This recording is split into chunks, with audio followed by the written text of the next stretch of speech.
Hello everybody, my name is Connor, and we are here with Purple Luffy versus Yamato.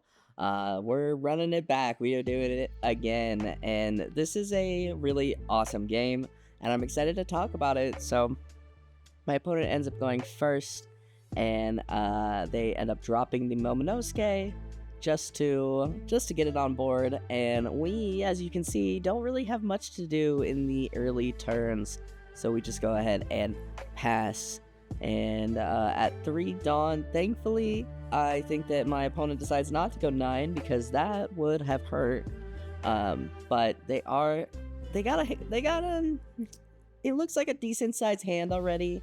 But they have a searcher on board, and that is pretty scary. The Wano package, especially in this Yamato deck, very good. So they end up thinking about tapping 3, changing their mind, tapping 2 there to play the Hiyori to look at their top life and put something different up there. Hopefully something less scary, something that won't ruin our day here. But you know, knowing yellow, they're gonna get a good trigger. They're putting a good trigger up there, which is unfortunate. And yeah, they go ahead and do the Momonosuke search here, searching top, I think it's 5 if I'm not mistaken, to find something to play, something good, and they get the Kikinojo, which is pretty solid. I'm a big Kikinojo fan. I love Kikinojo in any yellow deck, really. But they end up swinging 5, and I just give them the Pronosuke, not feeling like taking that double attack yet. And yeah, our beginning hand is looking pretty rough. I'm thinking my best option is to ramp to 5 and then drop Queen, which I don't think is the best play, but we do swing the 5 into the Momonosuke, just denying that search. We go ahead and we ramp, getting the Nami, and then tapping 5. And yep, we go ahead and drop the Queen to draw 2 and trash 1. Do I not trash? Apparently I'm dumb and I don't trash a card. No, okay, there we go. Whew. I trashed the Onami. Yeah, I didn't really feel like I had much in my hand that I wanted to trash, but I feel like the Nami blocker, probably the best thing. It is a 1k versus the Uso Hachis, which are 2ks, and ideally getting these Luffy Taro into Nami, solid play. So only need 1 for that, but yeah, my opponent going ahead to swing what looks like 7 at me, and once again, not really feeling like I want to take that. We go up to 8, counter out of that hit, trying to stay healthy so that I can use my life as my own resource to continually ramp. But my opponent plays down something pretty interesting. He plays the Mihawk into the Kikinojo, which honestly, I do like that, and I do end up misplaying here because I was like, oh, I'm just gonna swing it to Kikinojo now and get rid of it. I'm at 4 life, but I'm looking at my Dawn, I'm counting my Dawn, and I'm like, oh, I'm thinking I want a Luffy Taro. And I go ahead and I swing 6 at lead, I think, which I should have swung the 6 into Kikinojo. He goes ahead and counters out, and oh, I don't do, okay, maybe I don't misplay yet. We end up playing down the Magellan, minusing a Dawn, just trying to keep him low on Dawn, which, I mean, I feel like I have the Magellans in there mainly for my black matchup, but Magellan, I think, is just a good card. It's a presence that you don't really, that kind of lingers on board because it will lose. They will lose 2 Dawn every time they play it, so, or every time they kill it, excuse me. So yeah, not a bad body to get on board. And hey, we finally see the 1 SP I have. I have 3 alt arts and 1 SP, so excited to see the SP. Really like that SP. But I digress. So I think I'm just explaining the Magellan play. My opponent's still relatively new. He's been playing for, I want to say, about a month now. Um, and maybe a little under a month. But yeah, so these old cards, like Magellan, probably hasn't seen too much of yet. So, understandable. I think Magellan gets dropped next set for the purple Luffy list. We will be playing purple Luffy into next set at the very least. I do really enjoy the purple Luffy deck. I don't think it enjoys me, but I enjoy it. But yeah, there's just a lot of decks I want to play still, so we'll be doing some hopping around, I think, until 09 at this point. So who knows? We'll play more Dofi, we'll play more Luffy, and we'll play more Katakuri. I love Katakuri, and I'm sorry. But anyway, the Kikinojo swings 6 at me, and I give them the Uso Hachi. Trying to keep myself healthy, if I'm not mistaken. Another 6 coming out. I think I just go ahead and block. Not sure exactly what they're gonna do with the. That's what they're gonna do. They're gonna use Momonosuke blocker to put Hiyori in the top of their life, exceeding what I have for my life counter. So it may just say 4 lives still. Maybe I made a 5 life, but yeah, I'm not gonna lie, I'm behind on my videos and exhausted.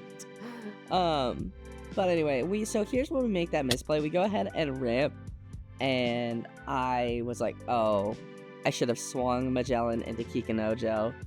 And yeah, here I'm thinking about it, like, I should have swung Magellan into Kikinojo. And yeah, I take the Dawn back, realizing my mistake. Just swinging the 6 at life. Just trying to get some life down at this point.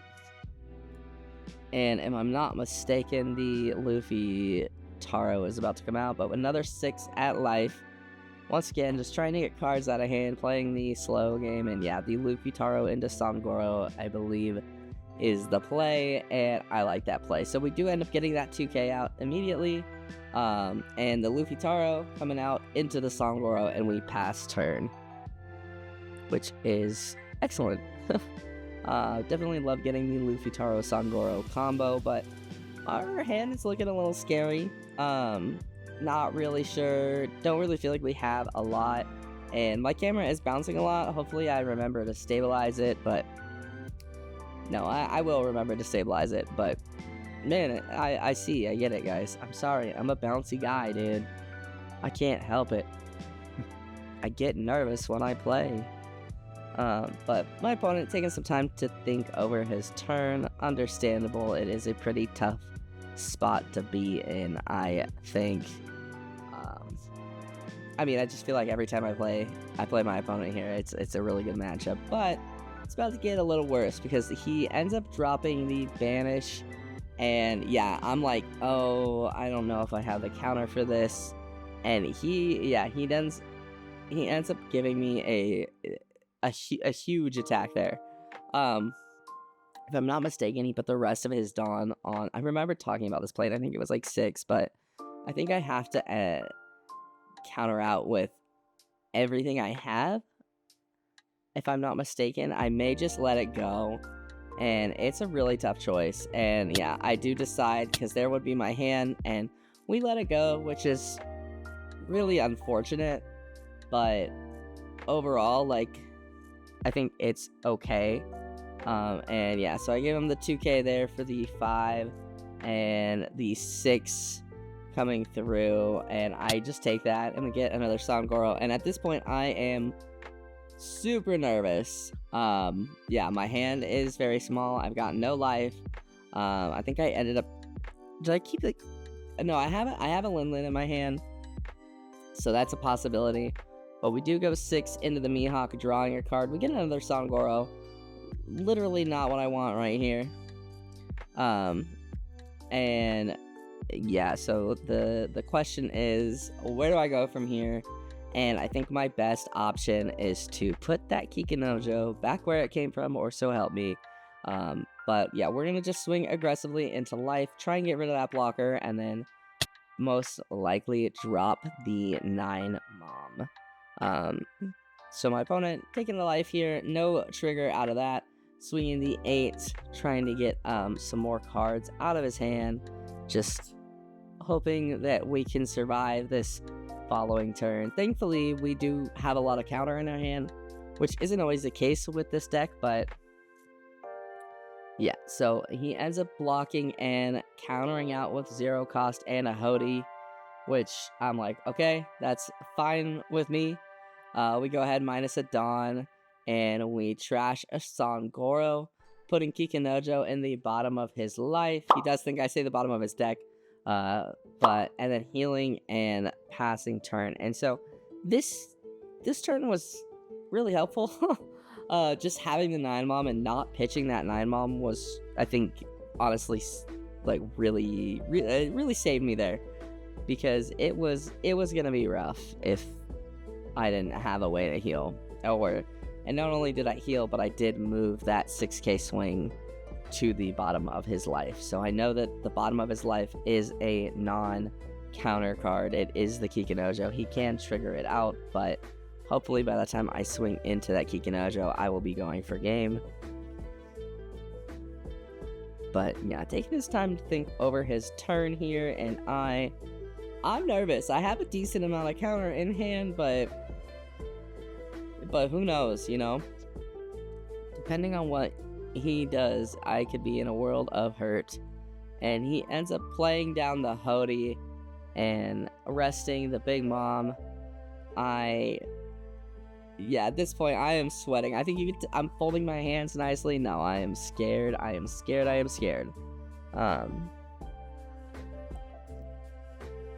So he ends up attaching 3 on and swinging 8.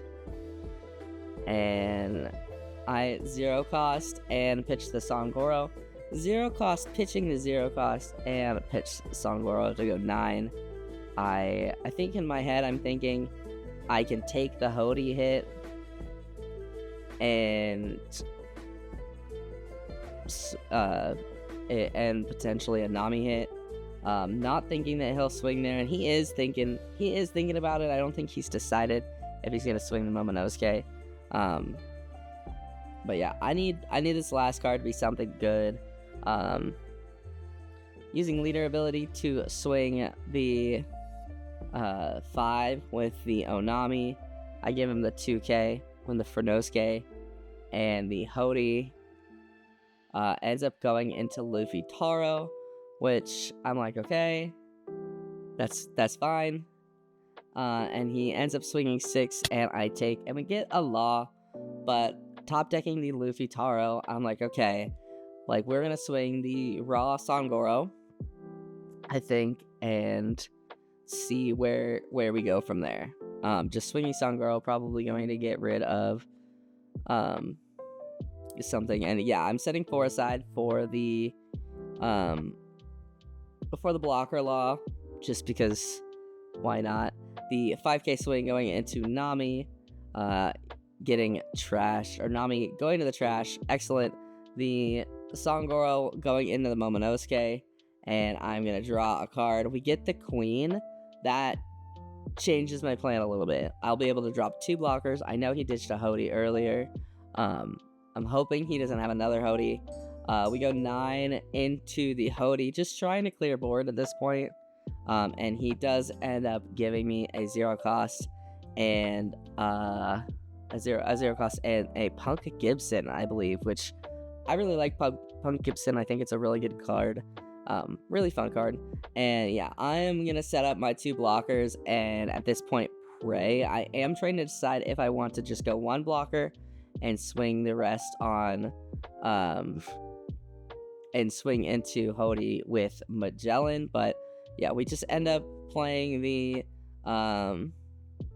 Queen, and we end up trashing.